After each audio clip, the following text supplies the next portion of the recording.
नमस्कार दोस्तों, हम फिर से लेकर आ चुके हैं आप लोगों के लिए सुबह की सभी ताज़ा और बड़ी खबरें।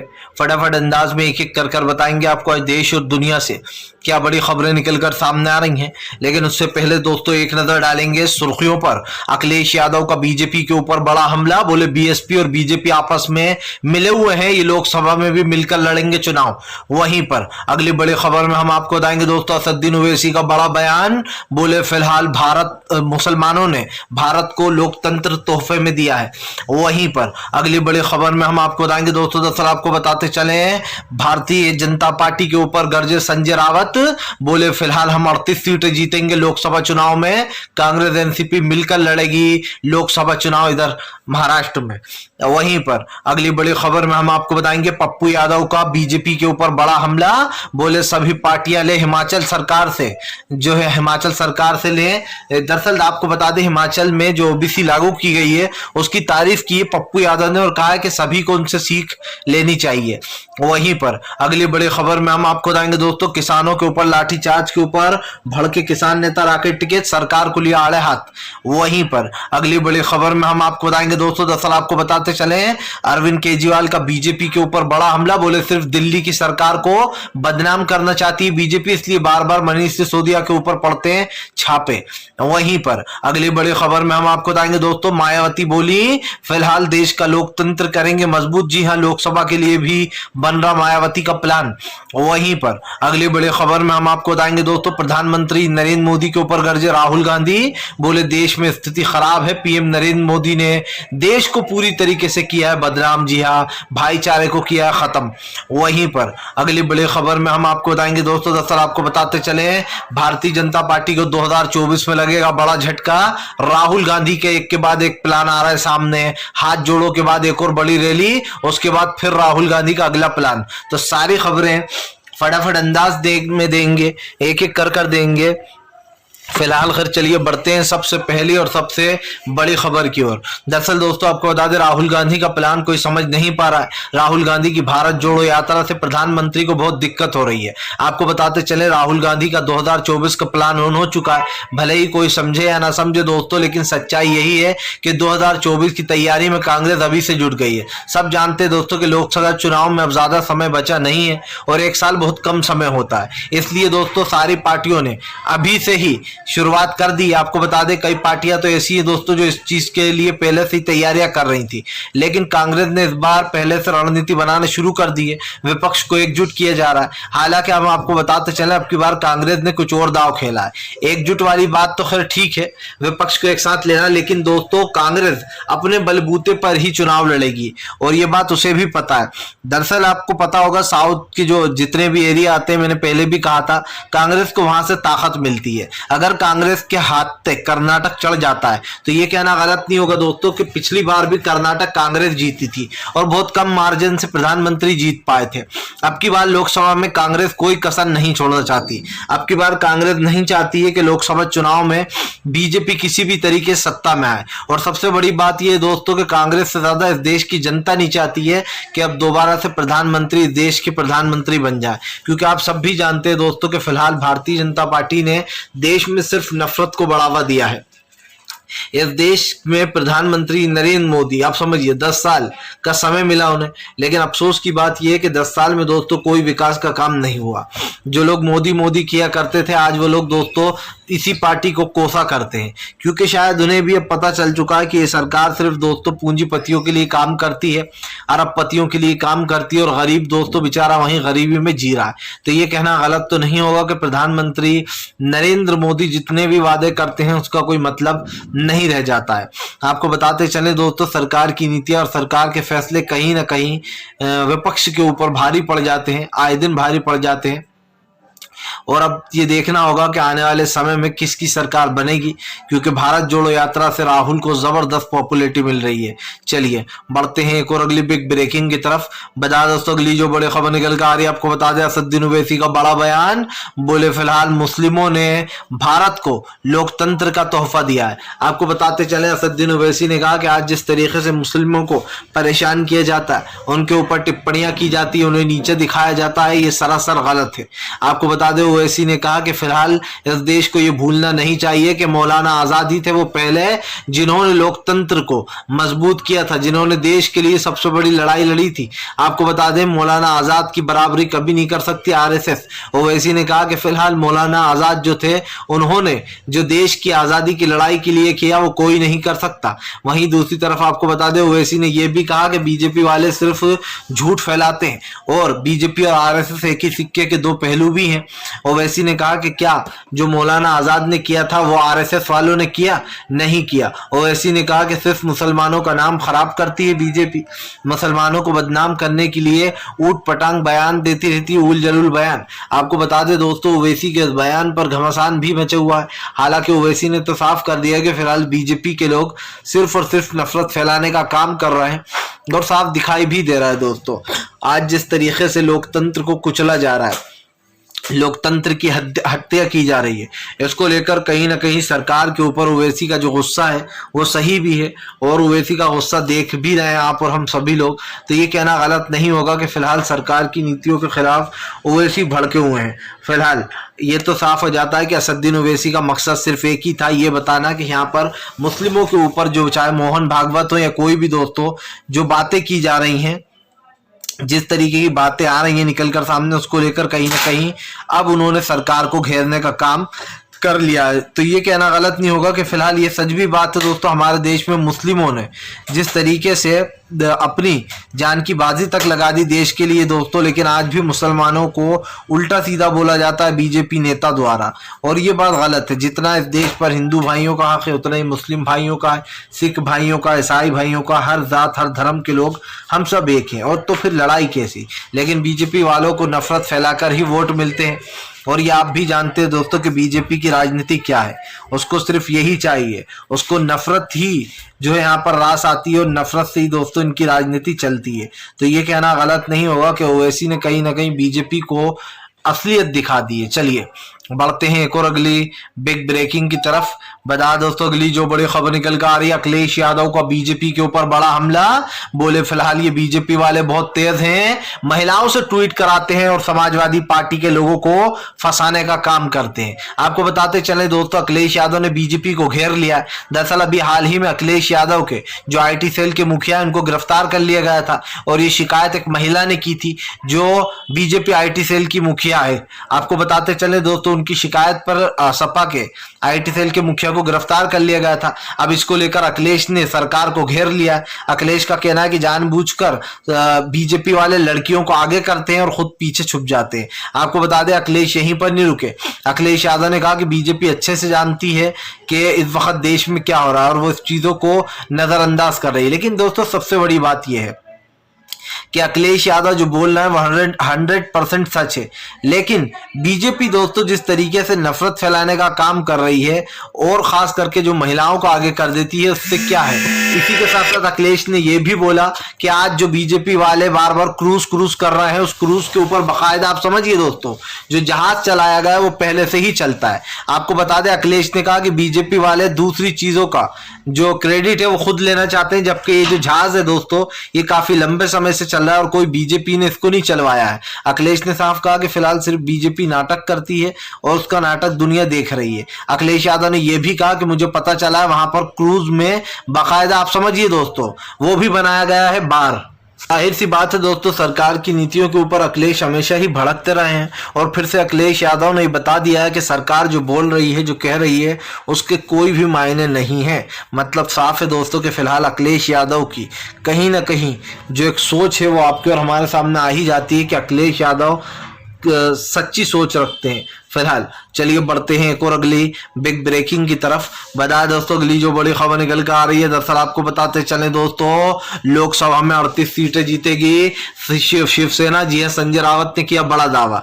दरअसल आपको बता दें संजय रावत ने बीजेपी के ऊपर निशाना साधते हुए कहा कि चाहे प्रधानमंत्री किसी को भी यहाँ महाराष्ट्र में लुभाना जाए लेकिन शिवसेना के वोटर सिर्फ शिवसेना को ही वोट देते हैं। संजय रावत ने कहा कि हम बता दें अभी से आप लोगों को कि यहाँ पर जितने भी लोग हैं और जितने भी लोग आएंगे वो सब के सब जो शिवसेना के वोटर हैं वो शिवसेना को ही वोट देंगे।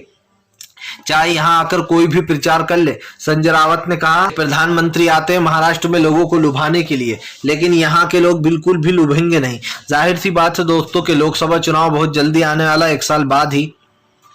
ऐसे में लोकसभा चुनाव को लेकर अब ठाकरे ने बड़ा बयान दे दिया है और ये साफ दिखाई दे रहा है कि संजय रावत ने एक बड़ी बात बोल दी कि फिलहाल जो शिवसेना के वोटर है शिवसेना को ही वोट देते हैं, और ये बात सच्ची भी है दोस्तों।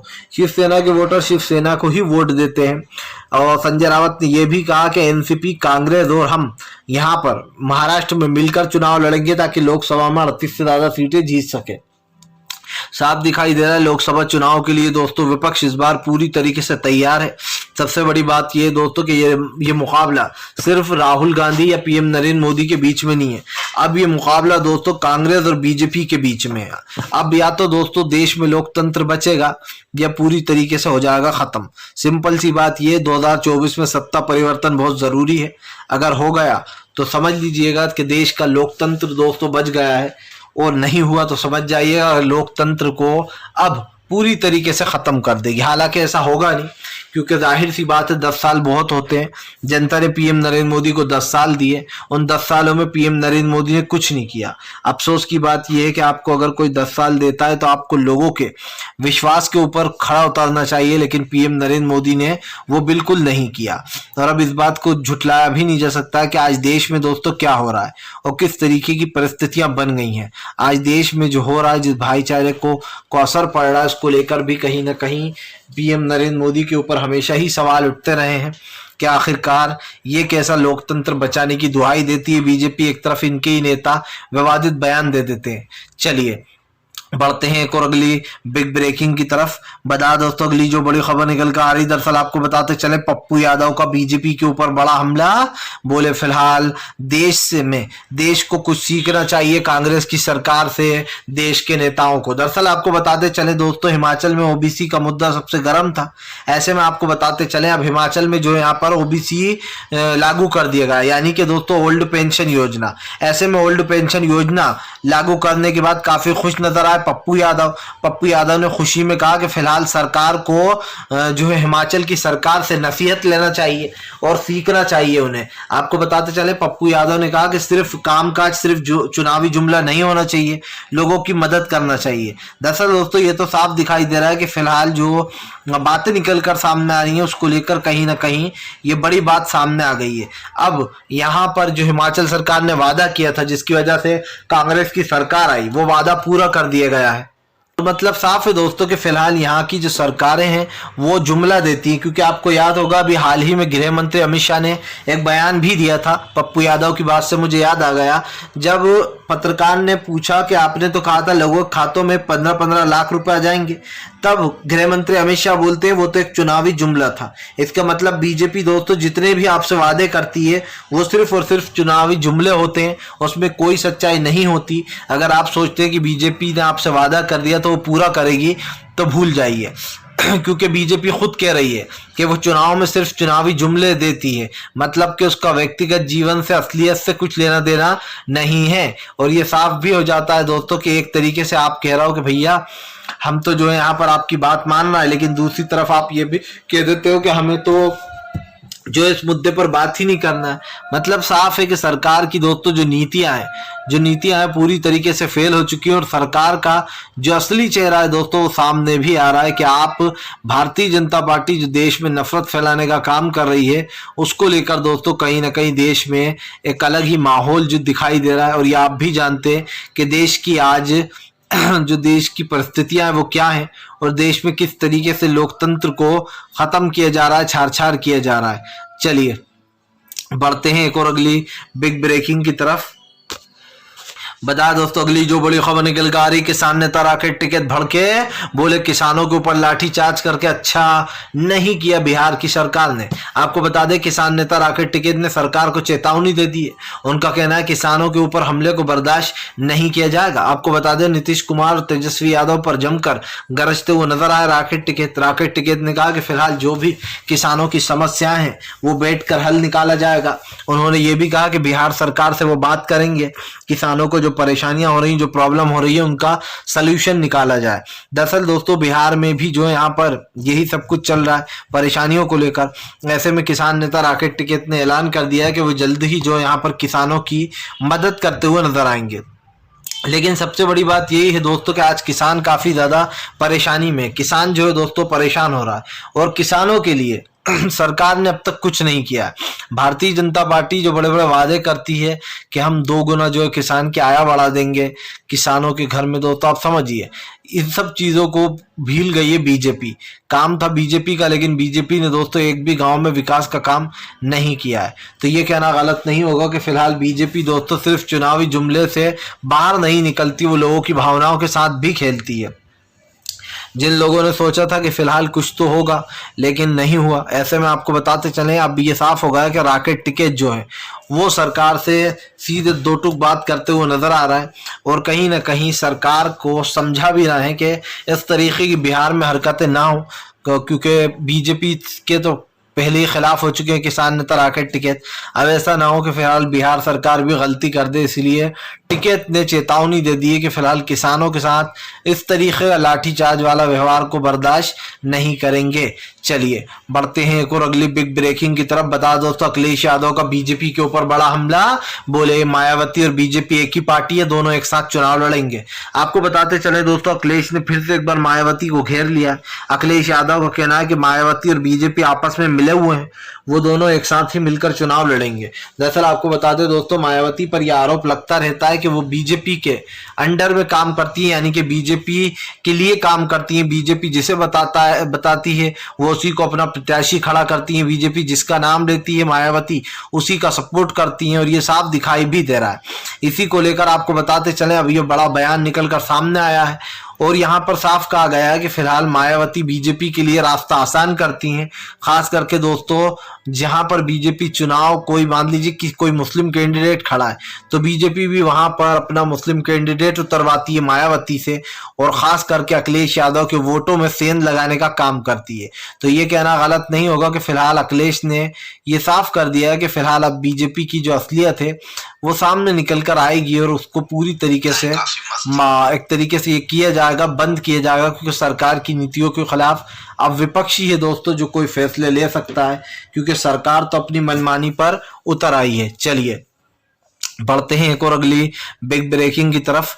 बता दोस्तों अगली जो बड़ी खबर निकल कर आ रही है, दरअसल आपको बताते चले दोस्तों भारतीय जनता पार्टी को लगेगा बड़ा झटका। जी है, दरअसल आपको बताते 2024 में राहुल गांधी का मास्टर प्लान, बीजेपी हुई चारों खाने चित। आपको बताते चले दोस्तों भारत जोड़ो यात्रा लगातार लोगों को पसंद आ रही है। राहुल गांधी के साथ हुजूम का हुजूम, जन समर्थन जुड़ता चला जा रहा है। सबसे बड़ी बात यह है कि राहुल गांधी की भारत जोड़ो यात्रा में कई लोग शामिल हुए, कई लोगों ने शिरकत की, लेकिन इससे भी बड़ा सवाल यह है दोस्तों कि भारत जोड़ो यात्रा एक देश की सबसे बड़ी यात्रा बन चुकी है, जो न सिर्फ दोस्तों देश हित में है बल्कि देश के लोगों के साथ भी है। ऐसे में ये कहना गलत नहीं होगा दोस्तों कि भारतीय जनता पार्टी को अब एक बड़ा फायदा जो मिलने वाला था वो नहीं मिलने वाला, क्योंकि हम आपको बता दें कि फिलहाल अब की बार जितने भी खास कर लोग हैं वो खास करके बीजेपी को ही वोट देने वाले हैं, क्योंकि जो लोग परेशान हो रहा है, जिन लोगों को दोस्तों रोजगार चाहिए, वो सारी चीजें जो है इस देश में एक बड़ा मुद्दा बनकर रह गई हैं। और आप देख लीजिए इन सारे मुद्दों को पूरा नहीं किया जाता है। जो वादे किए जाते हैं वो सिर्फ एक जुमला होता है और वो जुमला भी ऐसा होता है दोस्तों जिसका व्यक्तिगत जीवन से कोई लेना देना ही नहीं है। तो ये कहना गलत नहीं होगा कि फिलहाल अब सरकार की नीतियों के खिलाफ कहीं ना कहीं दिखाई देंगे राहुल गांधी, क्योंकि सीधा मुकाबला 2024 में दोस्तों राहुल गांधी और पीएम नरेंद्र मोदी के बीच में ही है। इससे पहले भी आप जानते हैं कि राहुल गांधी एक बड़ा चेहरा रह चुके हैं दोस्तों, और अब तक के सबसे बड़ा अगर देखा जाए तो सबसे मशहूर और सबसे पॉपुलर राहुल गांधी है।